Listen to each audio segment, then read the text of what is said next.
Hello, welcome back to the Journey to Shalom Summary and Exercise Series. This is Jennifer Massey with you, and we are looking at Chapter 5. And Chapter 5 is titled The Stories Live in Our Bodies.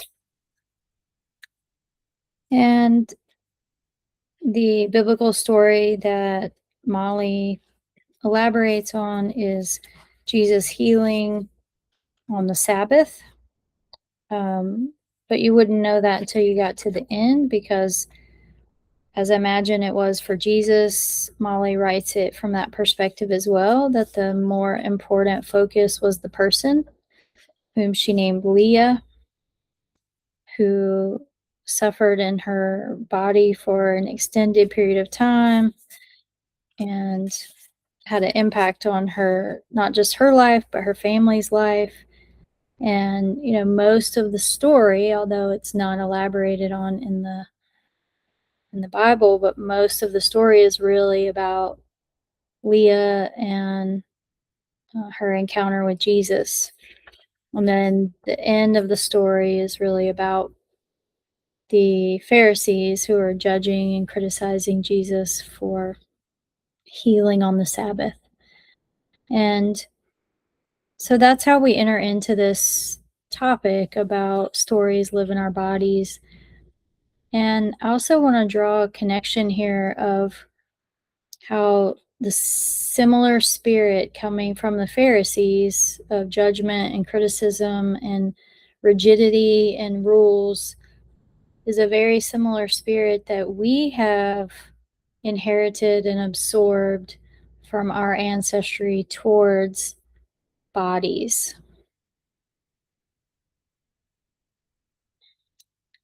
And I just want to pause and see how that lands.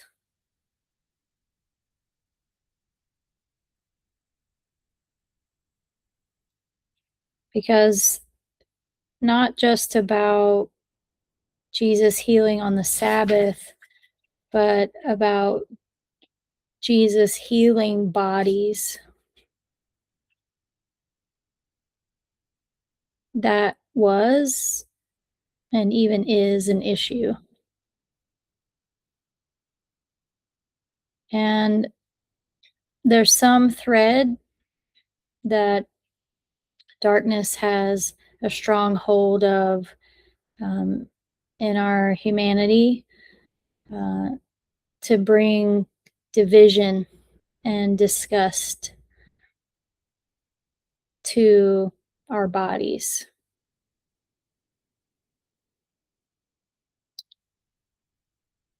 And I want to highlight that because if we don't acknowledge and incorporate that awareness, we're not going to be able to do the work that Molly is presenting for us to do. Because when our body is a problem, then we won't listen to the stories that it's telling us. When our bodies are something that we have been taught to control, contain, bring into submission, then we won't listen to the stories that it's holding or that it's trying to tell us. We will only feel the stories.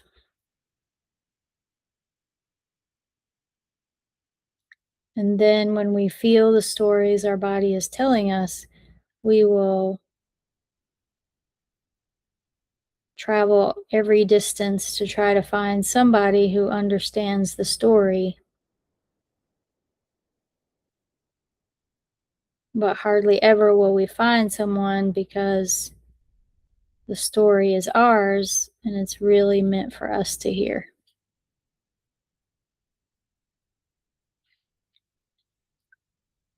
And so in this chapter, you can read about, the science, which is really supporting how important the body is for psychological well-being, but also distress. And if you can imagine, right, the psychological system, being primarily the brain and then also the nervous system of the spine, if you can imagine, all the energy that's generated just on a daily basis, if it had to just be stored in the brain or in the spinal cord, how much that would reduce our capacity. And so I really see it as a amazing adaptive tool that the entire body, including the energetic body, which is what we call our personal space, because our nervous system reads and collects information even, beyond our physical body. All of that is us, and all of that is available to store the stories that we haven't yet been able to digest or heal.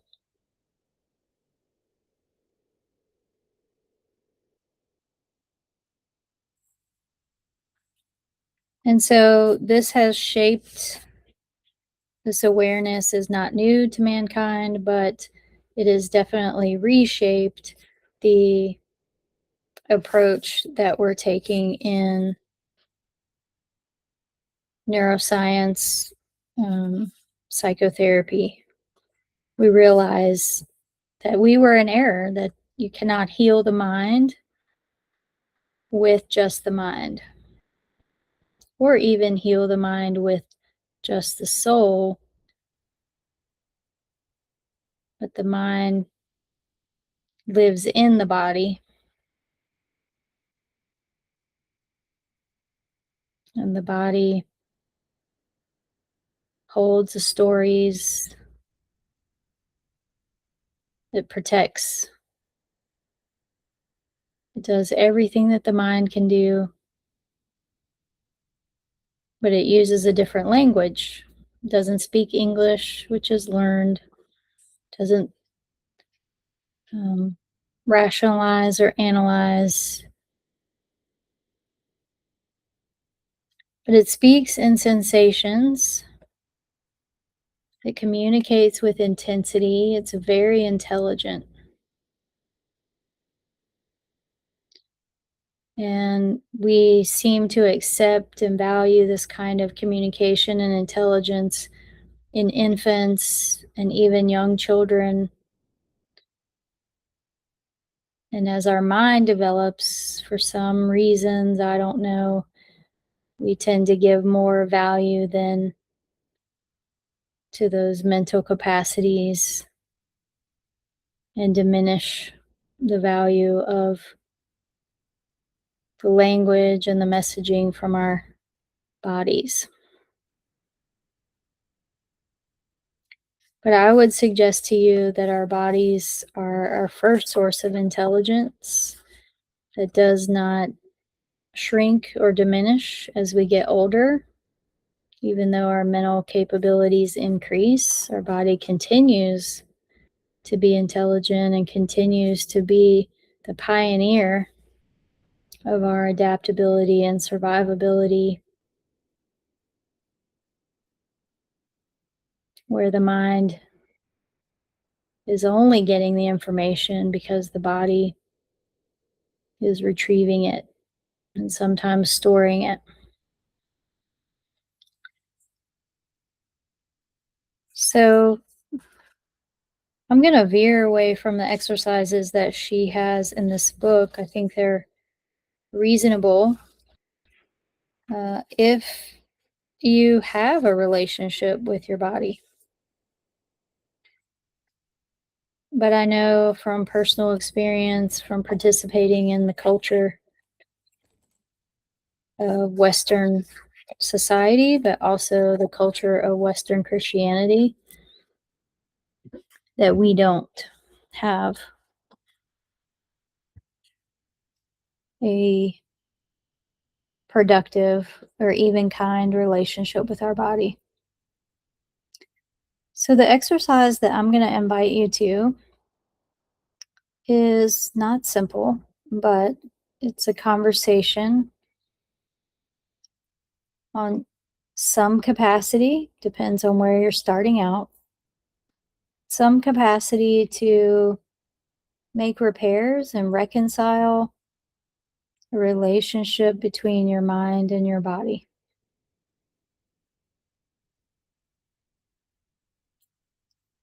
And so let me invite you to even notice the sensations in your body that come up with that invitation, and to not ignore them, and to choose your level of participation, and to resist pursuing shalom through obligation and blind compliance. Don't just do anything because I'm saying so. These are just invitations for you to check with your own system to see how useful it would be and if this is the right time for you to use it.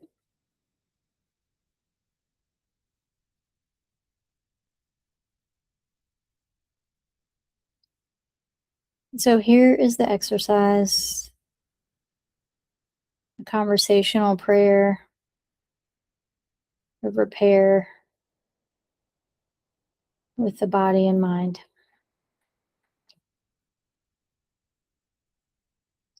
So first of all, just see if you can get a little bit more still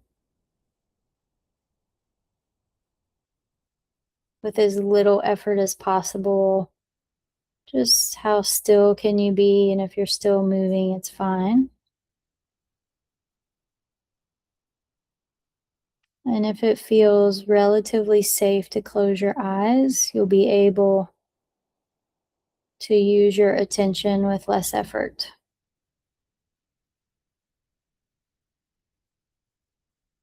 And if you would find your breath,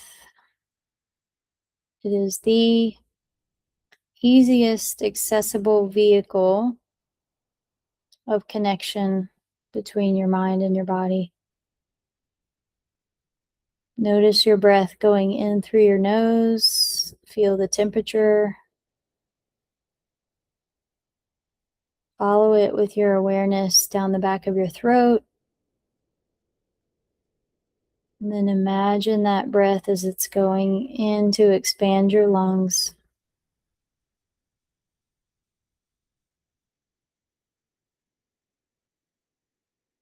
And as your lungs are exchanging and giving you a totally different version of that breath, sending it back up through your throat and out through your nose.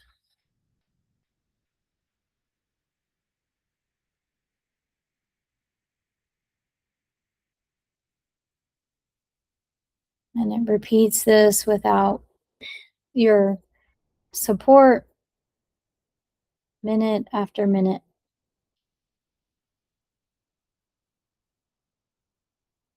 And your lungs work in tandem with your heart to make sure that blood flows frequently and consistently and strongly through your veins and more through your arteries, hoping not to leave any aspect of your body left out. From the tip of your toes to the tip of your earlobes, your body declares every part of value.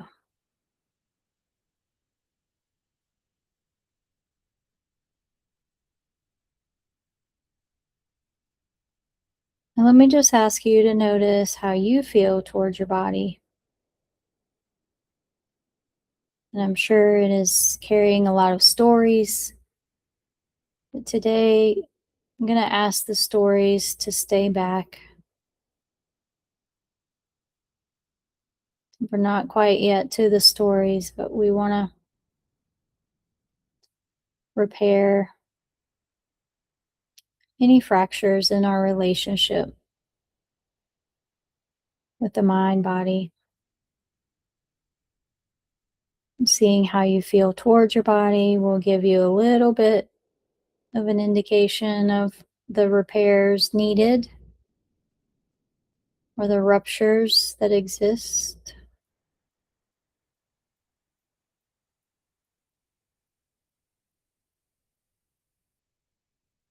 And whatever you're noticing,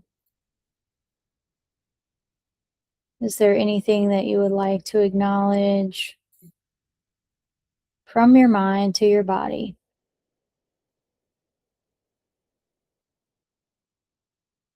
Any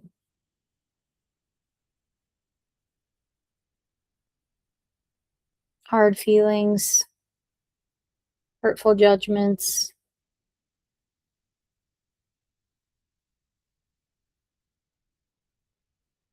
any intentional or even unintentional harm?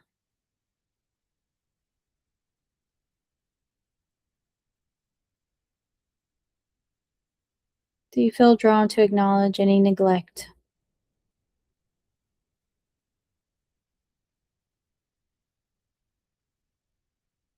Any misperceptions, misunderstandings?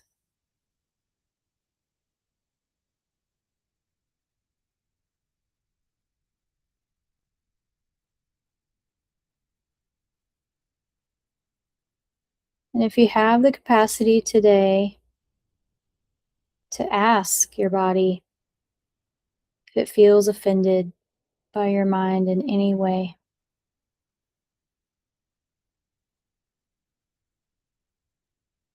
and is that feedback something you can receive or work on receiving?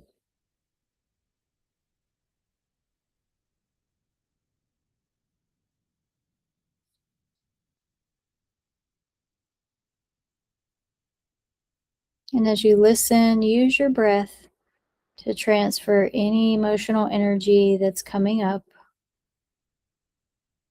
Send it out.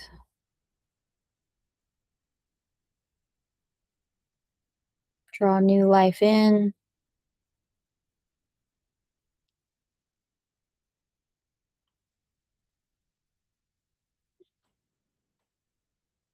And is there anything here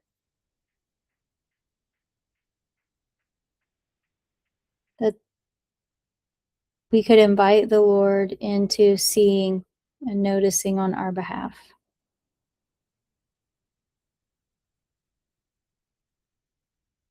Any beliefs, any false teachings, any burdens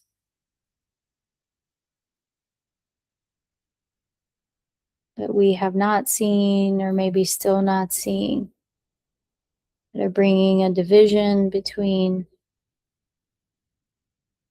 who we perceive ourselves to be and the body that we inhabit in the physical realm.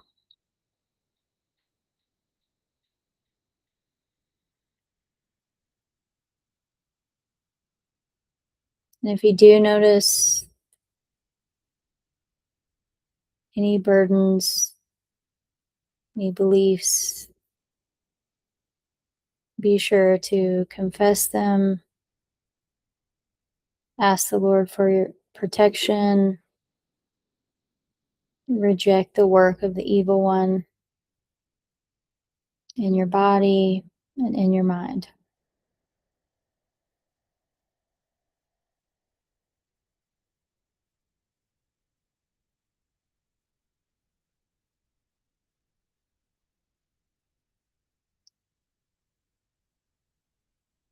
And ask the Lord to show you in some personal way how He feels towards your body.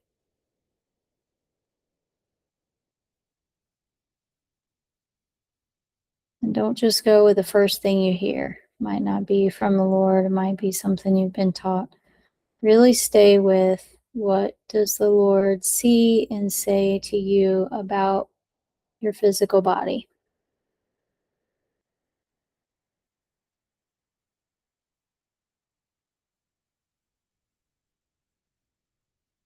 Have you offended the Lord in any way? Ask, notice. Have you offended His creation, His design? And if so, you'll know what to do.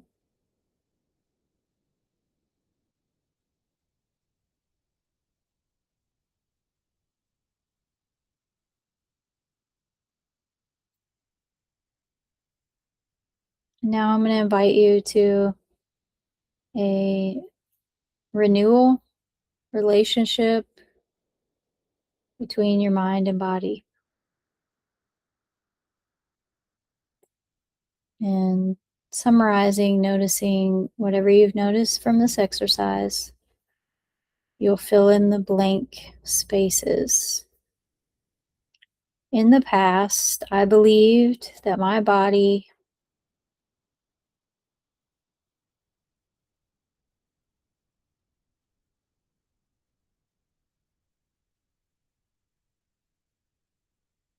and since then I have learned that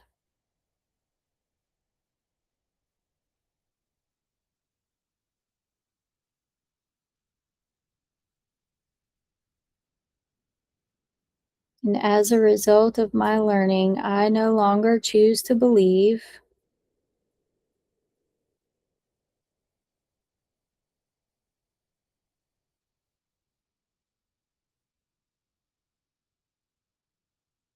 and I do choose to believe and to put into practice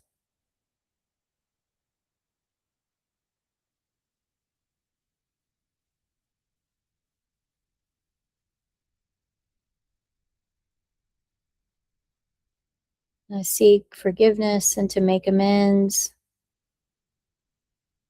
with each and every part of my body. And I reject the work of the evil one to bring division between me and my body, or my body and the Lord.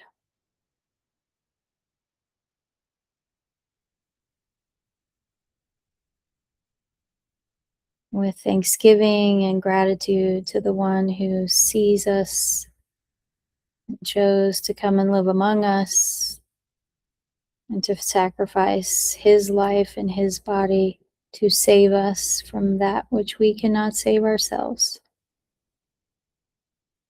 All the glory be to Christ and the Father and the Spirit, forever and ever. Amen. Thanks for this practice. Be careful in taking time to reorient and find the next kind thing. And I will see you next time.